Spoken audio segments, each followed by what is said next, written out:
Welcome to The Growth Kit, a podcast where science and actionable advice intersect to help you live a better life. Rucking for beginners. Everything you need to know. Rucking is a great way to get a workout and build mental toughness. David Goggins.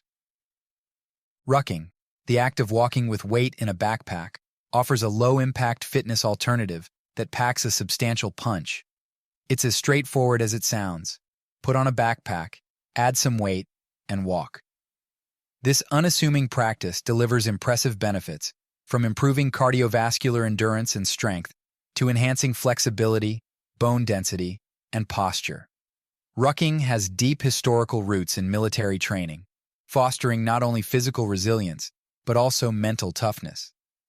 If you're new to rucking, this guide serves as the perfect introduction to this versatile activity.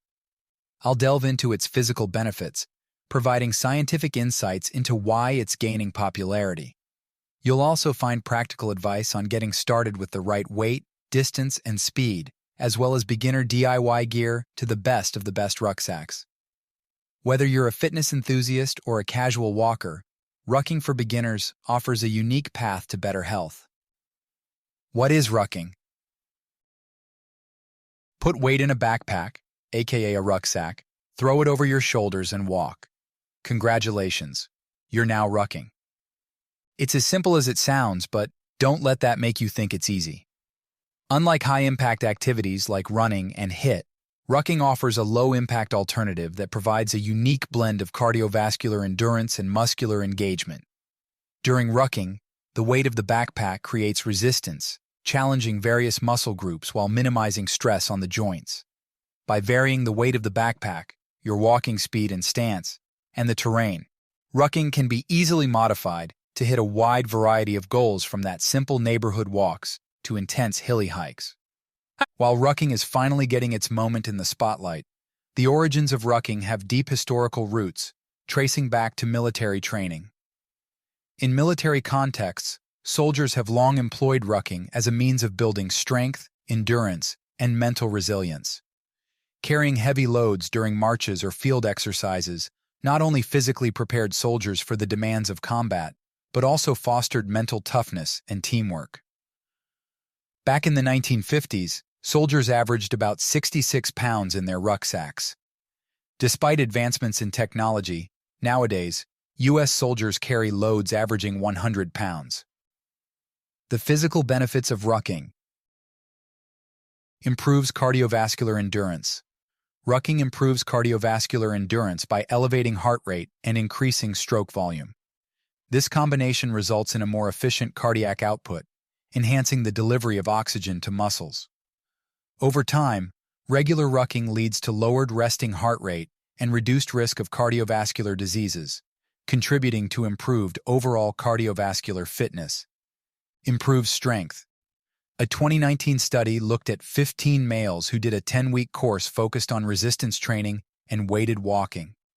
At the end of this period, participants had lower levels of perceived exertion, improved oxygen uptake, and significant improvements in a variety of exercises, including squat jumps. Improves flexibility. A systematic review of 54 studies on rucking found that rucking improved a variety of factors, including hip and ankle range of motion, ROM, as well as stride length and horizontal ground reaction force. Improves bone density. Bones grow stronger when there is more impact to the body. This is why swimmers and cyclists tend to have lower bone density levels, and those who do strength training and high-intensity interval training tend to have higher levels. Rucking provides added weight to your heel strike with each step, meaning that you'll increase the demand of the bones, which means better bone density. Improves posture. In order to carry anything you need, core stability.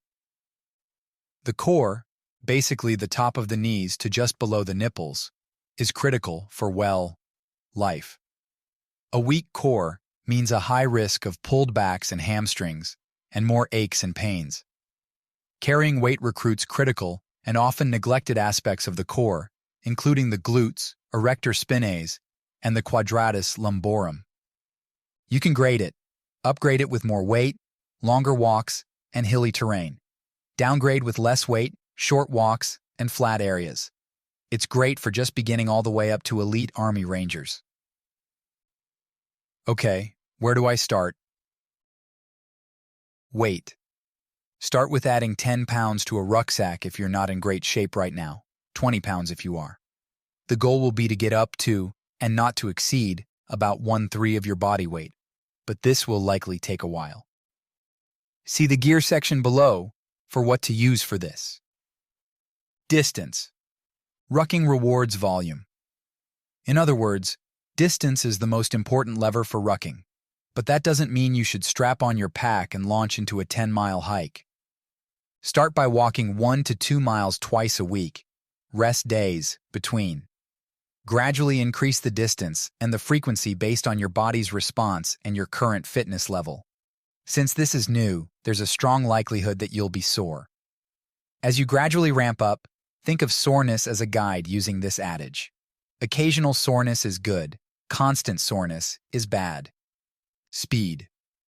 Weight and distance are the two most common metrics to modify, but speed is another one, and an underrated one at that. As you become more efficient with your rucking, gradually increase your minute per mile pace, but make sure to keep your steps short.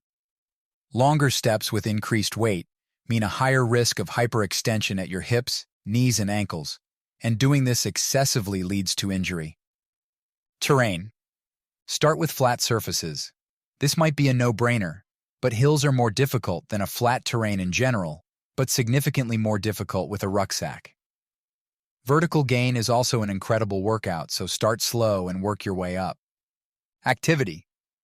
You can use a rucksack for workouts that go beyond simply rucking, because the rucksack I use is so durable, with a lifetime guarantee, and portable.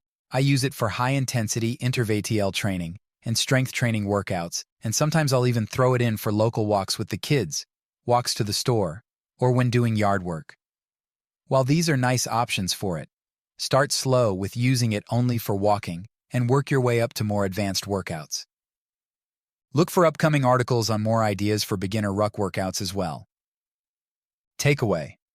If you're brand new to rucking, then start with throwing 10 pounds in your rucksack if you don't consider yourself fit, 20 pounds if you are fit, and walk for 20 to 30 minutes at a normal pace on a relatively level surface. Then gradually ramp up. Don't overthink it. What gear do you need to ruck? What do you need to start rucking? Fortunately, not much. The bare essentials are a rucksack, weight, and shoes. My rucksack. Rucksack. Before going out and buying a rucksack, start with any double-strap bag or backpack and add some weight to it. For years, I used a backpack with cuff weights in the bottom of it.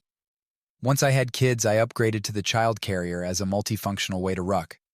Once you've done a few ruck marches, I recommend going with the GORUCK rucker.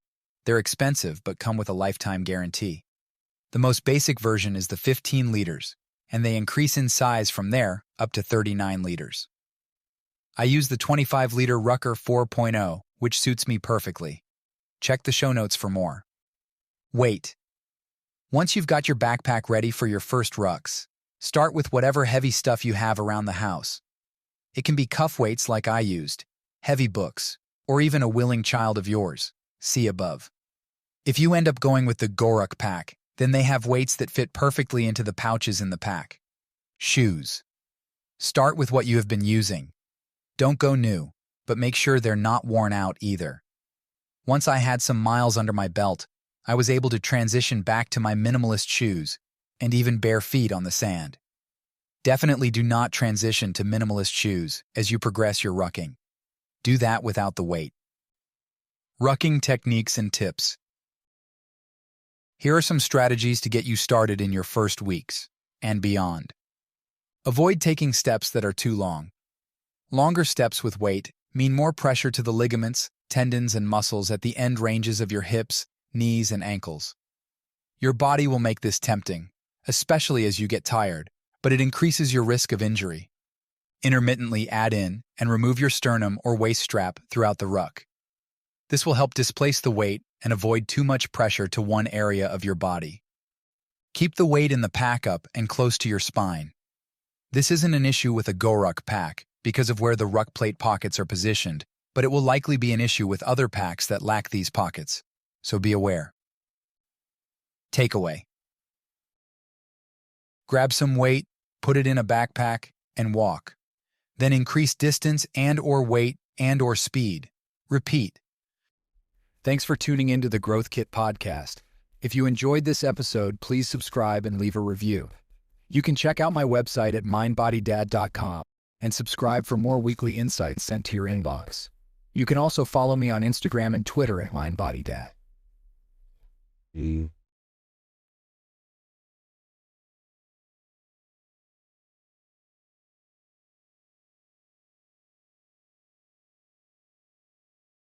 Many of the links I share are affiliate links, which means I earn a small commission if you purchase through them.